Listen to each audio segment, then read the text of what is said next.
Muito bom. Nós vamos falar agora sobre um tema muito importante que vem na sequência do tema que foi apresentado aqui pelo pastor Vanderlei Dornelles. Ele falou sobre as 7 pragas e nós vamos nos concentrar aqui especificamente na 7ª praga que é a última praga.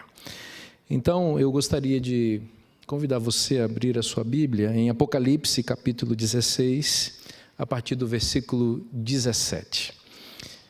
Antes, porém, quero convidar você a orar, pedir mais uma vez a iluminação do Espírito Santo. E eu quero reforçar aquilo que o pastor acabou de dizer aqui. Existem muitas pessoas que estão nos assistindo, muitas delas ainda não são adventistas, não são membros da igreja, estão se sentindo tocadas pelo Espírito Santo. O caminho é você estudar a Bíblia e tomar uma decisão ao lado da verdade. Nós estamos falando também para pessoas que já foram adventistas, mas que por algum motivo se encontram afastadas e que precisam tomar uma decisão de voltar aos caminhos de Deus. Deus está chamando você. Hoje é o momento de você ouvir a calma, mansa, serena e tranquila voz de Deus, porque Ele convida você com amor. Então, se você está nessa condição agora, você é um ex-adventista ou uma pessoa que ainda não é adventista, que está ouvindo esta vigília, está assistindo essas pregações, ouvindo essas canções, está sendo tocada pelo Espírito Santo de Deus, se manifeste, mande o e-mail aqui que o pastor orientou, também se manifeste nas redes sociais, diga eu quero seguir a Jesus, eu aceito ser batizado, eu aceito estudar a Bíblia, eu aceito voltar para os caminhos de Deus. Esse é um chamado que Deus está dando para você. Eu tenho a certeza que o momento que nós estamos vivendo agora no mundo é uma janela de oportunidades que Deus abriu para alcançar pessoas como você. Então ouça o chamado do Espírito Santo, atenda a voz de Deus, porque Ele está dando uma grande oportunidade para todos nós, especialmente para você. Então feche seus olhos nesse momento, mais uma vez, para buscarmos a presença de Deus.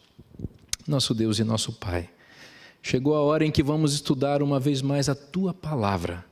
Pedimos que fales poderosamente ao nosso coração, que a face de Cristo resplandeça diante de nós nessa noite mais uma vez, diante da qual desejo me esconder para que apenas o nome de Cristo seja exaltado e glorificado.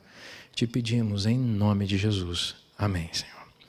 Bom, eu disse a vocês que nós vamos estudar a 7ª praga, mas para entendermos exatamente o que a 7ª praga significa, é fundamental que a gente entenda o que é a 6ª praga, porque a 6ª praga ela prepara o cenário para a 7ª praga. Então, eu convido você a abrir a Bíblia em Apocalipse capítulo 16, eu tinha dito para você seguir no versículo 17, mas volte comigo um pouquinho, por favor, ao versículo 12 de Apocalipse 16. Apocalipse 16, versículo 12 em diante, vamos ler a 6ª praga, como eu disse, porque ela prepara o cenário para o que ocorre na 7ª praga.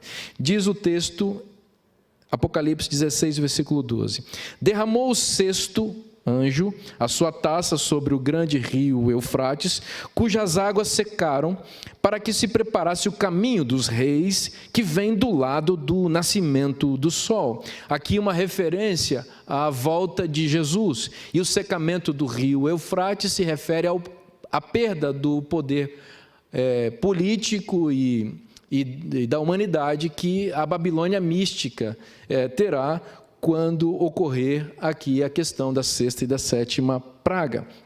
Versículo 13: então vi sair da boca do dragão, da boca da besta e da boca do falso profeta 3 espíritos imundos semelhantes a rãs. E eu identifico rapidamente para vocês aqui o que significam esses 3 espíritos imundos semelhantes a rãs. São três religiões ou interpretações religiosas apostatadas. E falando claramente a vocês, porque não temos tempo para perder, nem podemos esconder a realidade dos fatos conforme a revelação, esses 3 espíritos imundos se referem ao catolicismo, ao protestantismo apostatado e ao espiritismo.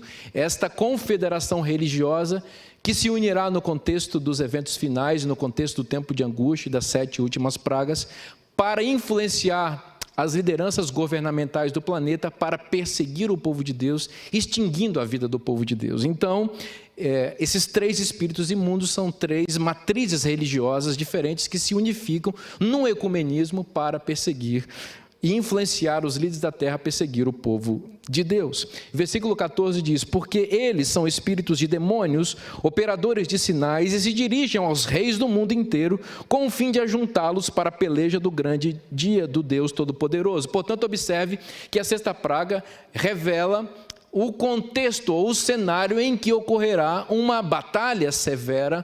Então, esses três espíritos imundos, que representam três religiões que se confederam para influenciar os reis da terra, para perseguir o povo de Deus, eles ajuntam a humanidade para perseguir e ferir o povo de Deus. Diz o versículo 15, preste bastante atenção aqui: eis que venho como vem o ladrão, bem-aventurado aquele que vigia e guarda suas vestes, para que não ande nu e não se veja a sua vergonha. E diz o versículo 16: então os ajuntaram no lugar que em hebraico se chama Armagedon.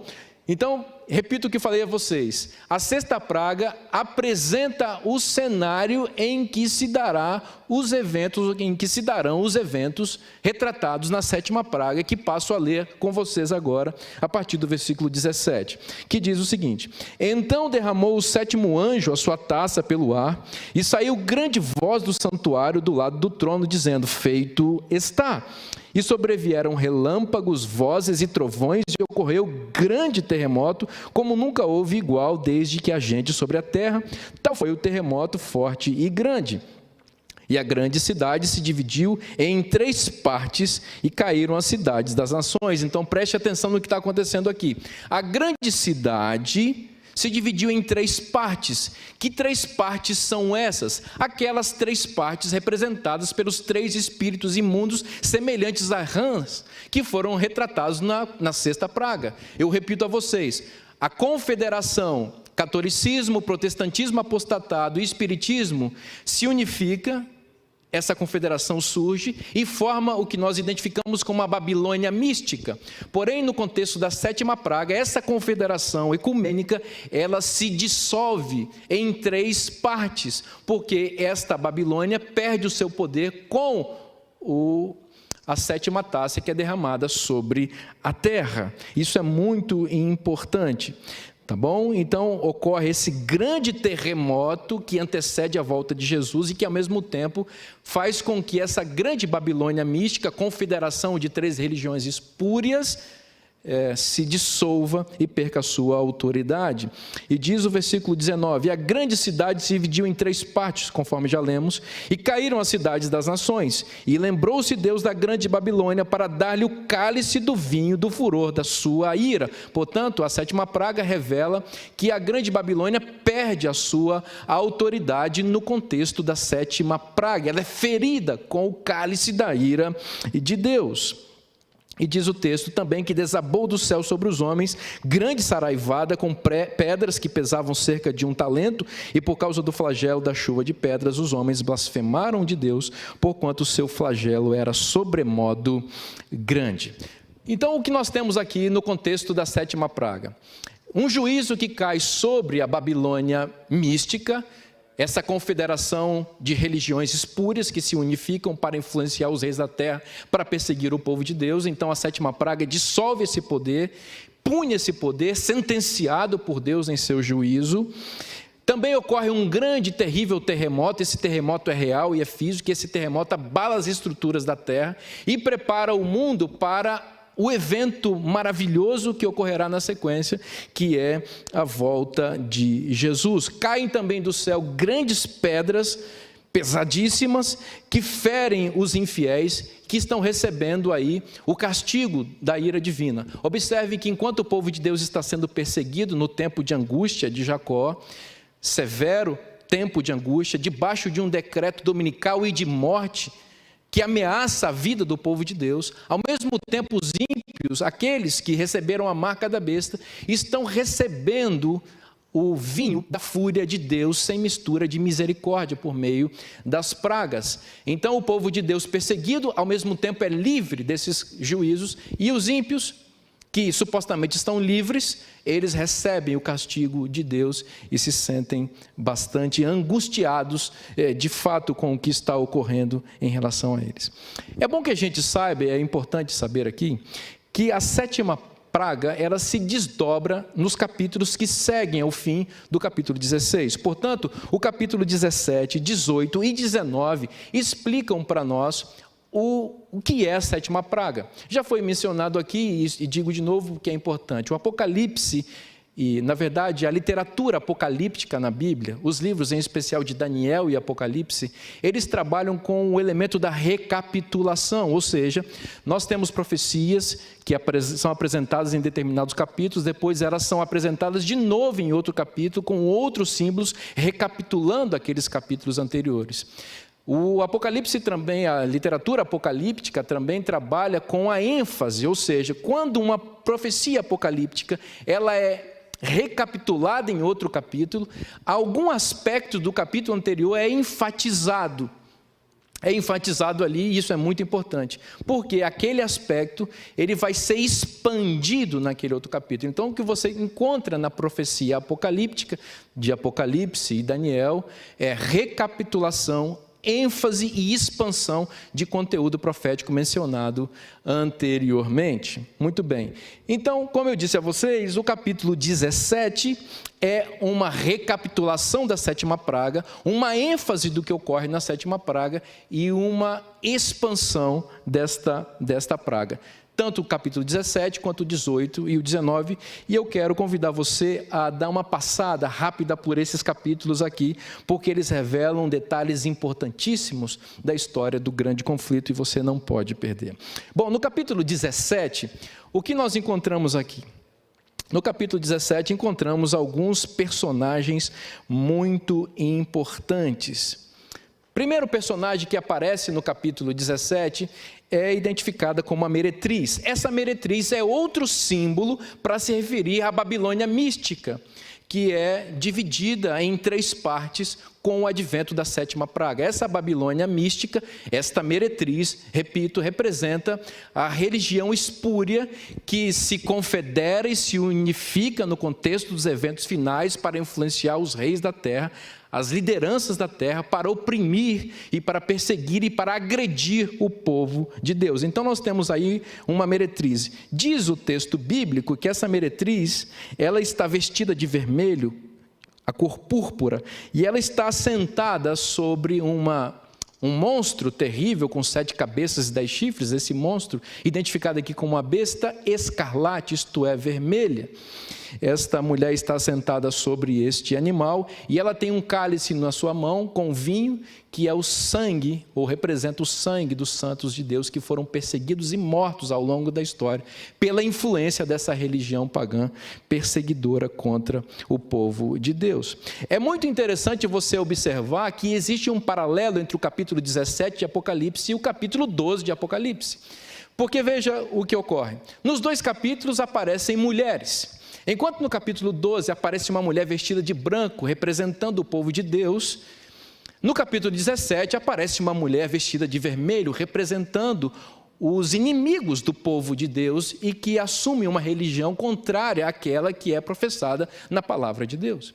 Enquanto no capítulo 12 aparece um monstro vermelho, identificado como dragão, com 7 cabeças e 10 chifres, que está perseguindo essa mulher pura, vestida de branco, no capítulo 17 há um monstro muito semelhante àquele do capítulo 12, também vermelho, com 7 cabeças e 10 chifres, só que, neste caso, nós não temos a mulher correndo do monstro, nós temos uma mulher impura sobre este monstro.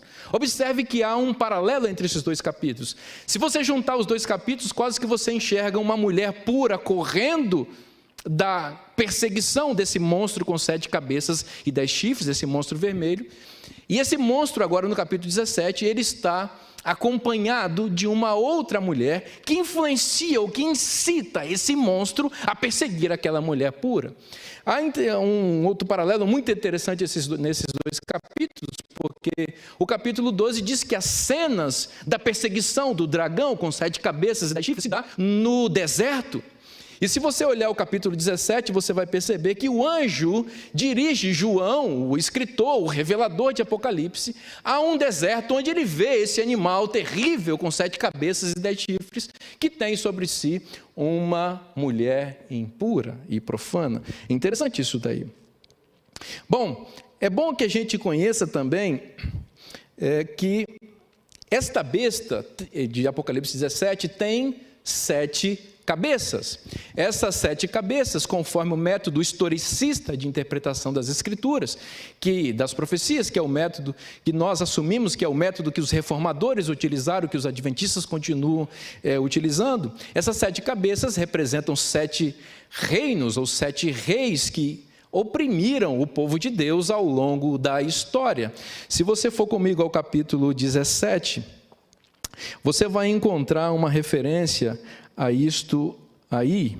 Diz que o animal tem 7 cabeças e 10 chifres, e essas 7 cabeças representam 7 impérios.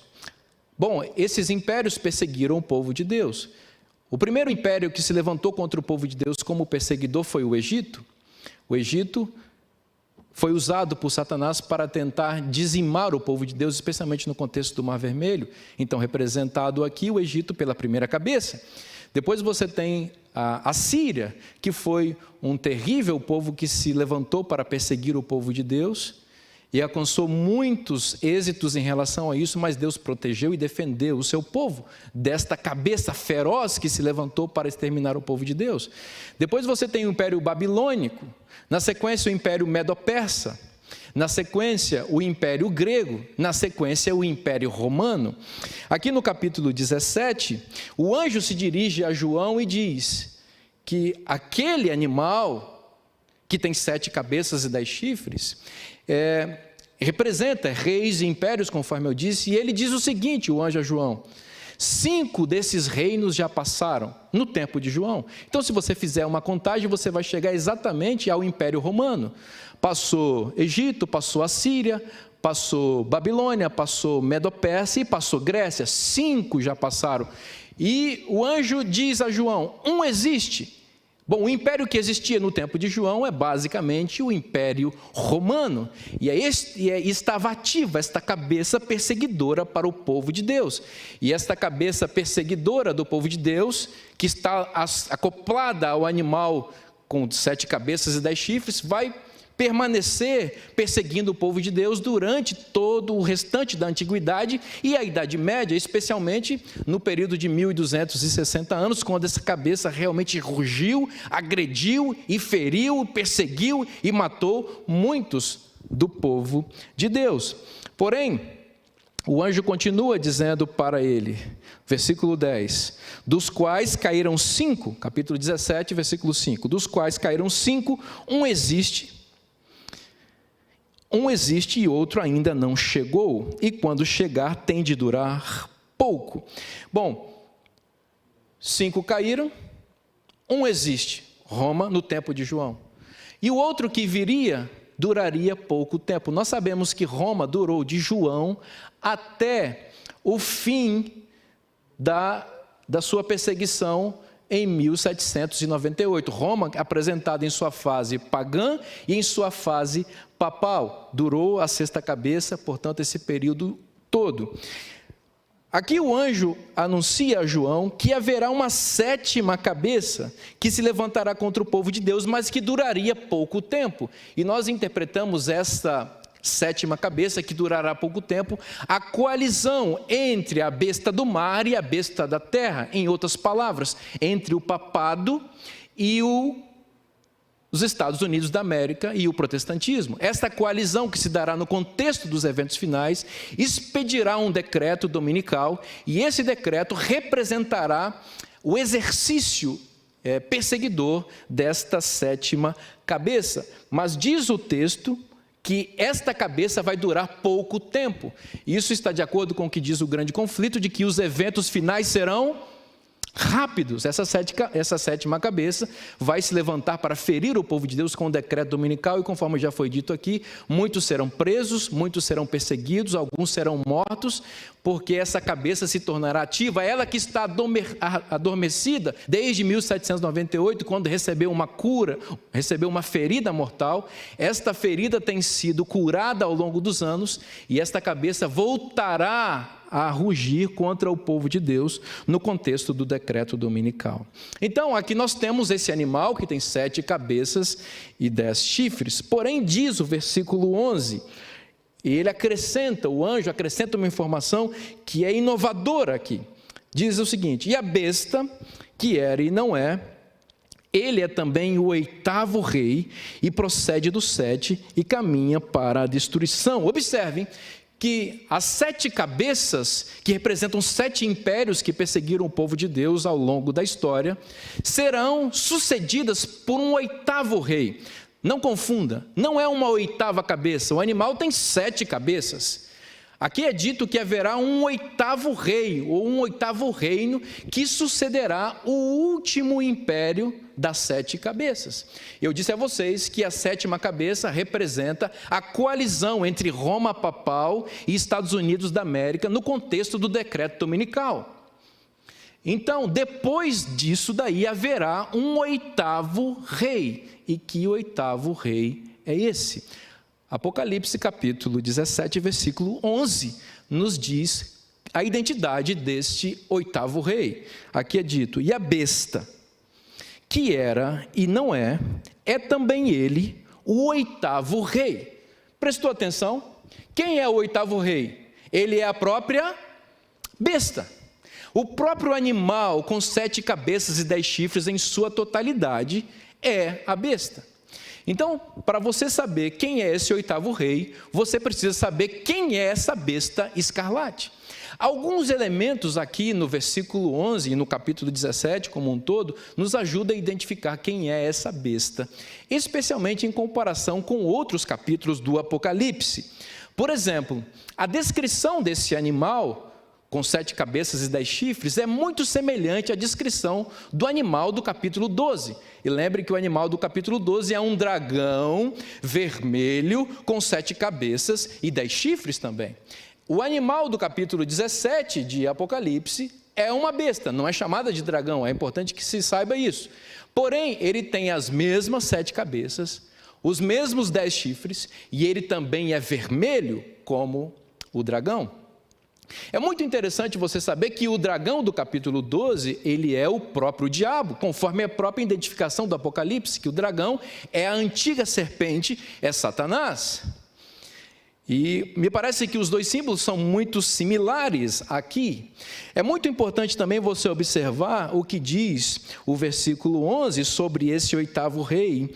Diz que ele procede do 7 e caminha para a destruição. E antes disso diz que é a besta, essa besta que era e não é. Essa expressão, a besta que era e não é, me parece aqui uma paródia ao nome do próprio Deus, expresso, por exemplo, em Apocalipse 1, versículo 4, Deus o Pai. Lá é dito que Deus o Pai é aquele que era, que é e que há de vir. Deus é o grande protagonista do Apocalipse, e o seu grande antagonista é o dragão, que aqui aparece como besta com essa designação, a besta que era e não é. De novo, repito, uma espécie de paródia ao nome de Deus para representar dois lados opostos que estão lutando por uma causa. E a besta que era e não é, também ele é o 8º rei. É importante você também observar que o Apocalipse, no capítulo 17, diz que esta besta que era e não é, esta besta com 7 cabeças e 10 chifres, besta vermelha, ela sobe do abismo. E o abismo é o local da habitação simbólica de Satanás. Isso aparece, por exemplo, no capítulo 9 de Apocalipse, ao se referir a Apolion, clara referência ao inimigo, que é o anjo do abismo. Isso também e também nós percebemos uma referência em Apocalipse 20, quando o diabo, a antiga serpente, será aprisionada no abismo, o que relaciona abismo e Satanás. E esta besta do capítulo 17, aqui, com 7 cabeças, 10 chifres, igualzinho ao dragão lá, também é uma besta do abismo. Era e não é, numa paródia ao Deus Todo-Poderoso. Então é muito importante você observar isso daqui. No contexto das 7 e últimas pragas, Satanás assumirá por si mesmo o controle da história da humanidade, ele imaginará. Vocês sabem que a sétima praga significa o julgamento da grande meretriz. Esta meretriz que está sentada sobre esse monstro com 7 cabeças e 10 chifres, num determinado momento da história, especialmente entre a sexta e a sétima praga, vai perder seu apoio governamental e popular. É dito que os reis da terra, sob influência da besta escarlate, vão odiar a meretriz, e a meretriz vai perder o seu poder, cumprindo-se o que diz a sétima praga, de que a cidade, que também é uma representação para a Babilônia mística e a meretriz, vai se dividir em 3 partes. Isso significa que as pessoas vão deixar de seguir a Babilônia mística no contexto da sexta e da sétima praga. Deixando de seguir a Babilônia mística, elas seguirão a quem? O 8º rei, que a profecia do Apocalipse identifica claramente sendo a própria besta com 7 cabeças e 10 chifres, que nós percebemos aqui com clareza que guarda símbolos muito semelhantes com o próprio dragão do capítulo 12, que em outras palavras é o próprio diabo. Isso significa que o diabo por si mesmo liderará o mundo contra o povo de Deus. Agora, você pode estar se perguntando, mas como é que as pessoas vão seguir deliberadamente ao diabo? As pessoas têm medo do diabo. É que você está esquecendo que a Bíblia diz que o diabo vai imitar a volta de Jesus, que ele vai aparecer como se fosse o próprio Cristo. Ele não conseguirá reproduzir exatamente a volta de Jesus, mas ele imitará e enganará muitos. Diz o livro O Grande Conflito, na página 624, preste atenção nisso daqui. Como ato culminante do grande drama do engano, o próprio Satanás personificará Cristo. A igreja tem há muito tempo professado considerar o advento do Salvador como a realização de suas esperanças. Assim, o grande enganador fará parecer que Cristo veio. Declara que aqueles que persistem em santificar o 7º dia estão blasfemando de seu nome pela recusa de ouvirem seus anjos a eles enviados com a luz da verdade. É esse o poderoso engano, quase invencível. Observou o que vai acontecer aqui? Satanás vai imitar a volta de Cristo em algum momento dos eventos finais. Com essa presença de um falso Cristo na terra, esse falso Cristo que vai curar as pessoas, vai falar de forma mansa, esse falso Cristo vai se apresentar como uma liderança que unificará a humanidade. E esse falso Cristo vai trair a Babilônia, que foi um instrumento dele durante muitos anos. E ele mesmo vai entregar essa Babilônia mística, representada com o símbolo da mulher, para o ódio das nações, para que ele lidere por si mesmo a humanidade contra o acuado povo de Deus no final do tempo de angústia. Isso é muito grave, porque o que nós vamos ter aqui é um falso Cristo, com a autoridade, suposta autoridade de Cristo, para dizer: olha, as pragas estão caindo sobre a terra, estão ferindo vocês, porque a Babilônia mística, essas 3 religiões aí, não tiveram poder para influenciar os líderes da terra para cumprir o decreto de morte que foi expedido lá na 3ª praga. Então, essa Babilônia não pode mais liderar o mundo. Vamos odiá-la, porque é por causa dela que nós estamos recebendo as pragas, porque ela não foi suficientemente capaz para cumprir o decreto de morte contra esses infiéis, verdadeiros responsáveis pelo juízo de Deus sobre a humanidade. Então, Satanás vai trair a Babilônia mística, o falso Cristo vai assumir o controle da humanidade e dirá: morte aos infiéis. E esses infiéis são os guardadores da lei de Deus e do 4º mandamento, que receberam o selo de Deus. O paradoxo aqui é que esses supostos infiéis não estão sendo objeto das pragas, e nenhum deles é morto em nenhum momento do contexto depois do fechamento da porta da graça. Por outro lado, os ímpios, estes que estão sob a liderança desse falso Cristo, estão oprimidos debaixo das pragas e querem uma solução para essa crise instalada no seio da humanidade e recebem a resposta do falso Cristo ou do suposto Cristo. O problema é que a Babilônia mística não teve capacidade para ferir esse povo, por isso nós devemos abandoná-la e agora nós vamos agredir ferozmente o povo de Deus. Este é o 8º rei. Esta é a 8ª operação satânica, a mais terrível operação contra o povo de Deus. Aí você terá realmente o ajuntamento para a batalha do Armagedon. É nesse contexto que o povo de Deus estará perseguido e alcançará o auge da sua perseguição. É nesse momento que o povo de Deus vai entender o que significa exatamente tempo de angústia. É nesse contexto que parecerá não ter mais solução e saída para o povo de Deus. É nesse contexto que o inimigo supostamente vencerá. Bom, porém, é preciso que você saiba que no contexto da batalha do Armagedon, não existe apenas as hostes do mal. Você sabe que existem as hostes do bem. E as hostes do bem aqui estão representadas no capítulo 19, que é a sequência ainda da 7ª praga, por uma mulher, aqui apresentada como uma noiva. Veja, por exemplo, Apocalipse capítulo 19, versículo 7, que diz: alegremo-nos, exultemos e demos-lhe a glória, porque são chegadas as bodas do Cordeiro, cuja esposa a si mesmo já se ataviou, pois foi-lhe dado vestir-se do linho finíssimo, resplandecente e puro, porque o linho finíssimo são os atos de justiça dos santos. Observe que, enquanto há uma mulher impura, montada sobre uma besta, e esta mulher, vestida de vermelho, é traída por esse próprio animal, aqui do outro lado existe a antagonista desta mulher impura, que é uma noiva, que está se preparando para encontrar com seu noivo. Observe, por outro lado, que esse conflito me parece, nesse momento aqui, desproporcional em termos de força.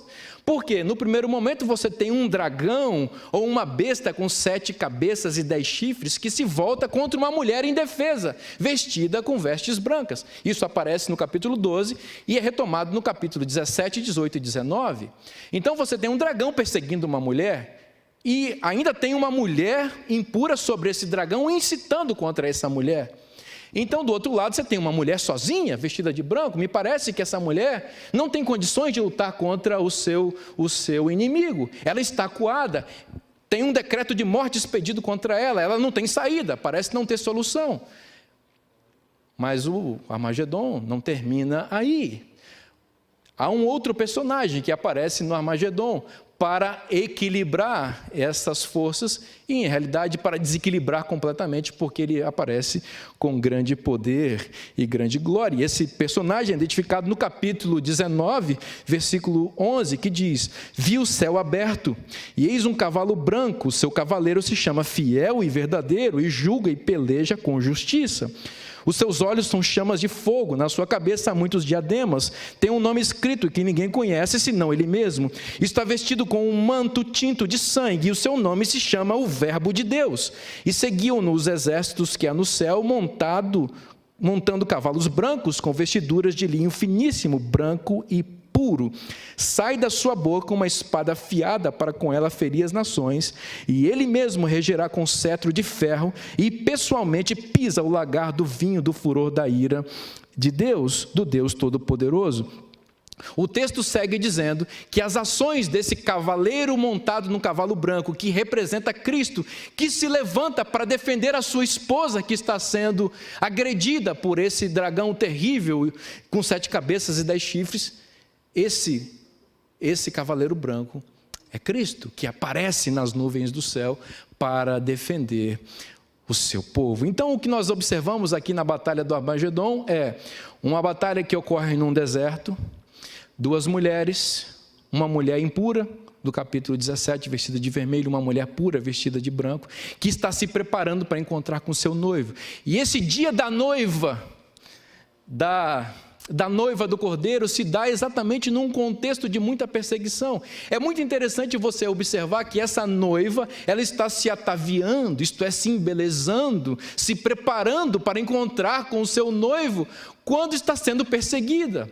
Isto é, o embelezamento da noiva se dá exatamente porque ela se mantém fiel e dependente a Deus, mesmo em face das mais severas provas e tentações e provações que ela experimenta no contexto do tempo de angústia. Você entende como é que alguém se prepara para encontrar com Cristo?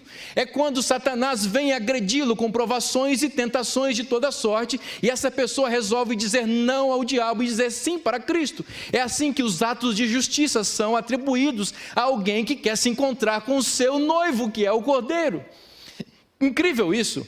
E o ápice desse acontecimento, ou dessa preparação para o encontro com o noivo, será no contexto do tempo de angústia, especialmente entre a sexta e a sétima praga, quando a igreja de Deus alcançará o ponto mais alto da perseguição, mas é nesse contexto que ela alcançará o ponto mais alto de seu preparo para o encontro com o Senhor. Ela já está salva e não sabe, seu caso já está decidido no santuário celestial, ela já foi determinada como salva, mas Deus está dando a ela um dia de noiva. Você entende esse linguajar? Um dia de noiva. A noiva vai se casar à noite, então ela passa um dia inteiro numa espécie de spa, se preparando para encontrar seu noivo.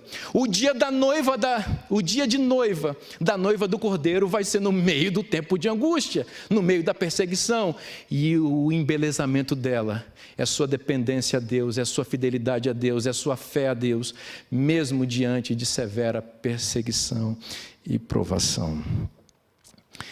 O oitavo rei, o antagonista. O cavaleiro sentado no cavalo branco, o protagonista. Os dois se enfrentam na batalha do Armagedon. Diz o texto bíblico que o cavaleiro montado no cavalo branco aprisiona a besta. Isto é, esse animal que vem oprimindo o povo de Deus, ele recebe uma sentença, ele é ferido e ele é aprisionado. E o capítulo 20 do Apocalipse vai nos explicar que esta é a prisão que Satanás vai sofrer durante o milênio, no qual a igreja estará no céu com Cristo. Portanto, meus queridos amigos, a sétima praga revela a batalha do Armagedon. E na batalha do Armagedon você tem dois exércitos, um liderado por um rei chamado oitavo rei, que é a própria besta com 7 cabeças e 10 chifres. Nós temos uma mulher vestida de vermelho, que ela é abandonada e traída, porque esse é o modus operandi de Satanás, ele trai os seus, mesmo os seus mais terríveis agentes e parceiros. E do outro lado você tem as hostes de Deus, representados por uma mulher vestida de branco, que está fugindo num deserto, que fugiu lá nos 1260 anos, lá do período de supremacia papal, e que agora, no contexto dos eventos finais, volta a fugir nesse deserto, e vem um grande dragão perseguindo essa mulher, uma grande besta. E essa mulher parece desprotegida, parece não haver solução para ela. E quando parece que não há mais solução, aparece uma nuvenzinha do tamanho da mão de um homem no céu.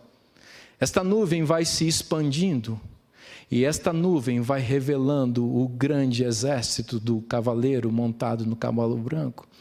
Isto é, Cristo aparece nas nuvens do céu em poder e grande glória e grande majestade. E Ele aparece para quê? Ele aparece para defender o seu povo.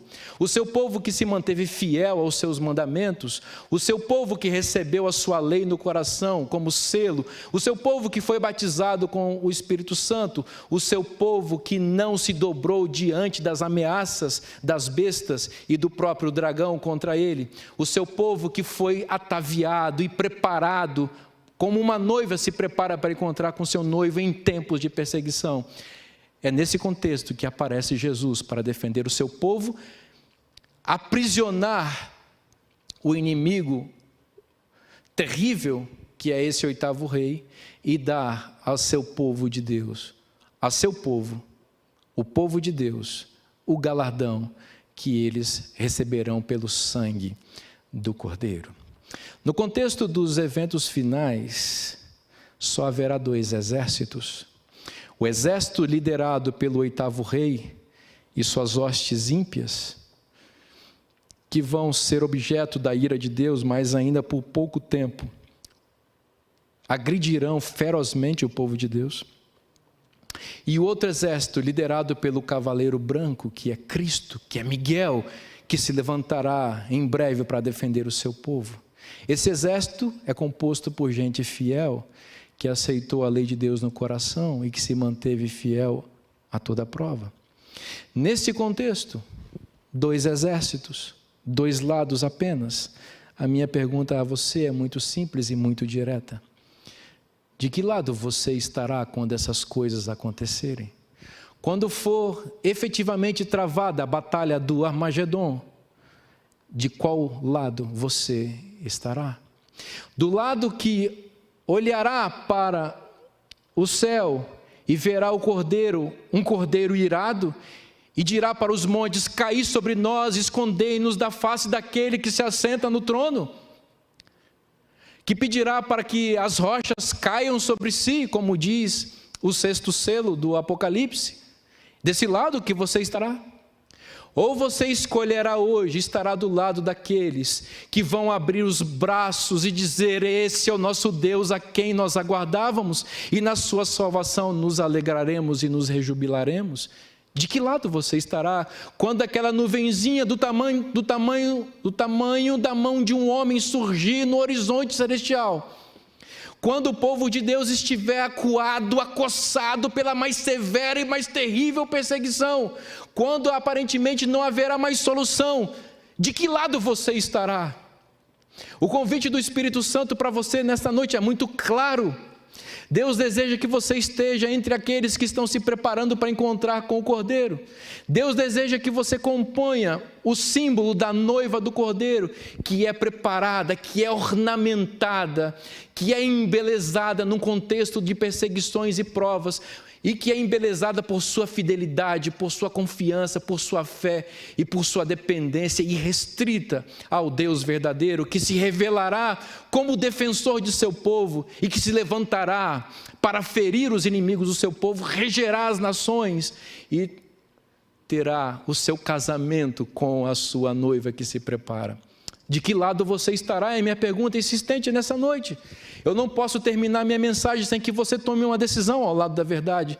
Eu não tenho o direito de terminar esse sermão sem dar a você a oportunidade de dizer que estará do lado das hostes do cavaleiro branco, do cavaleiro sentado no cavalo branco, de que você comporá esse símbolo maravilhoso da noiva do Cordeiro e que você estará pronto para dizer: este é o nosso Deus a quem nós aguardávamos.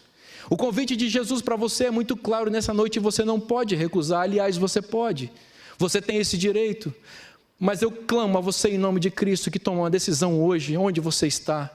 Você que está assistindo nesse momento ao vivo, ou você que está acompanhando essa gravação em algum momento da história da sua vida, o convite de Deus está chegando a você, a porta da graça está aberta. Diga: Senhor, eu não tenho forças, eu tenho medo, eu sou fraco. Senhor, eu me afastei dos seus caminhos, eu me deixei seduzir pelos prazeres do mundo, eu me encantei pelas forças sedutoras, pelas armas e estratégias sedutoras dos teus inimigos, do teu inimigo, mas Senhor, hoje escuta a tua palavra e digo: eu quero voltar. Ó Deus, me alcança. Por favor, alcança meu coração, me toca com teu Espírito, eu estou aqui, Pai. Se você deseja estar preparado para ser noiva do Cordeiro e quer receber Jesus de braços abertos, você simplesmente precisa dizer: eu quero, eu aceito, me receba, Senhor, me dá o teu poder, me batiza com o Espírito Santo, escreve a tua lei no meu coração, me faz teu servo, tua serva. Se você se encontra afastado dos caminhos de Deus, e essa mensagem está chegando ao seu coração nessa noite como uma força, a força do poder de Deus, e você não quer estar entre aqueles que receberão as 7 últimas pragas, mas deseja estar preparado para encontrar com Cristo, hoje é o dia da sua decisão. Hoje é dia de você dizer: eu quero me rebatizar, eu quero voltar para os caminhos de Deus. Por favor, se manifeste, escreve aí nos comentários: Jesus, eu estou de volta. Jesus recebe a sua decisão. Se você estivesse nessa igreja, eu ia convidar você para vir à frente aqui, porque eu ia orar por você, mas como você não está aqui, você está aí, eu preciso que você se manifeste. Portanto, escreva: eu decido, eu quero me rebatizar. Procure um pastor, procure o pastor Gilson, o pastor dessa igreja, nos procure, nós estamos aqui para ajudar você. Se você deseja, Deus está de braços abertos. Se você porventura ainda não foi batizado nesta igreja, mas essas mensagens estão invadindo sua vida, remexendo suas estruturas, abalando completamente o seu ser, e você entende que a palavra de Deus convida você a uma decisão, e eu digo: Deus está convidando você a uma decisão. Hoje é o dia de você ser salvo, hoje é o dia de você encontrar a salvação, hoje é o dia de você dizer: eu quero, eu aceito, e Deus recebe a sua decisão. Seu nome será escrito no livro da vida e do Cordeiro. Você precisa ser batizado em nome do Pai, do Filho e do Espírito Santo. Atenda esse apelo, esse convite de Deus para você. As oportunidades passam, e eu entendo que nós estamos sobre uma janela de oportunidades que Deus abriu sobre a face da terra com esta pandemia. É o tempo de você voltar. Eu entendo que os eventos finais vão acontecer em breve. Em breve. Logo, logo, tudo aquilo que foi anunciado aqui, que tem sido anunciado, vai se cumprir diante dos seus olhos. E você precisa estar preparado. Hoje é o dia de você receber este convite e aceitar este apelo do Espírito Santo para a sua vida. Diga: Senhor, eu vou estar do teu lado. Ó Senhor, me ajude. Eu quero, Senhor, estar pronto. Eu quero estar pronta para abrir meus braços e dizer: este é o Deus a quem eu aguardava. A nuvem vai surgir no céu do tamanho de uma mão de um homem, e ela vai revelar o nosso Salvador, que virá em glória. Naquele dia, eu quero estar lá com a minha família. Eu quero estar com a minha esposa e com a minha filha, e com todas as pessoas que amo e para quem preguei a palavra de Deus. Naquele dia, eu quero receber a coroa da vida eterna. E eu quero depor a minha coroa diante do meu Salvador e dizer: tu és digno, Senhor. Eu estou aqui pelos teus méritos, pelo teu sacrifício, porque tu lutaste, porque tu venceste, porque não tinha força para lutar contra mim mesmo, nem contra o tentador e a tentação. Eu não poderia suportar aquela provação. Eu venci porque tu venceste. A minha vitória é a tua vitória. Eu deponho minha coroa aos teus pés. Se você deseja comigo, a minha família, e todos os fiéis que aceitaram o convite de Deus a estar nessa condição de ser laureado com a coroa da vida eterna quando Jesus voltar em glória, eu estou falando isso do fundo do meu coração a você nessa noite. Atenda o convite de Deus. Deixa o Espírito Santo invadir sua vida. Renuncie o pecado e os seus prazeres e diga: eu sou de Jesus. Eu aceito estar do lado de Cristo. Eu me comprometo com a verdade de Cristo. Eu quero me batizar na igreja do Deus verdadeiro. Eu reafirmo minha decisão ao lado do Deus verdadeiro. Porque assim você estará pronto, você estará pronta para receber Jesus em glória e em majestade. Se como eu você deseja isso para a sua vida, convido você a fechar seus olhos nesse momento e clamar para que essa realidade esteja cumprida em sua vida e em sua família. Nosso Deus e nosso Pai, a tua palavra é muito clara e revela apenas dois grandes grupos na história da humanidade: os teus inimigos e o teu povo. A nossa decisão nessa noite, Senhor, nós queremos estar ao teu lado. Nós não temos força de nós mesmos, não é fácil. Por isso nós nos apegamos à tua vitória, a vitória do teu Filho. Pelo sangue do Cordeiro, nós queremos vencer. Portanto, Senhor, nos batiza com o Espírito Santo, escreve a tua lei no nosso coração. Há muitas pessoas que estão no vale da decisão nessa noite, Senhor. E eu tenho certeza que tomaram uma decisão ao teu lado. Estão escrevendo nos comentários dessa live, estão se manifestando, mandando e-mails, estão ligando para pessoas, estão dizendo: eu quero me batizar, ou eu quero voltar para Cristo. Senhor, atenda essas pessoas e receba essas decisões.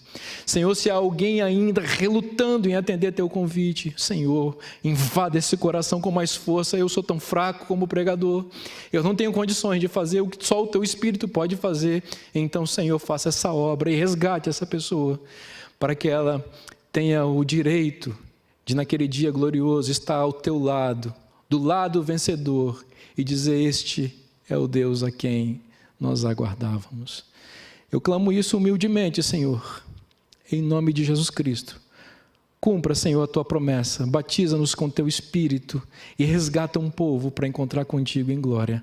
Nós te pedimos em nome de Jesus. Amém.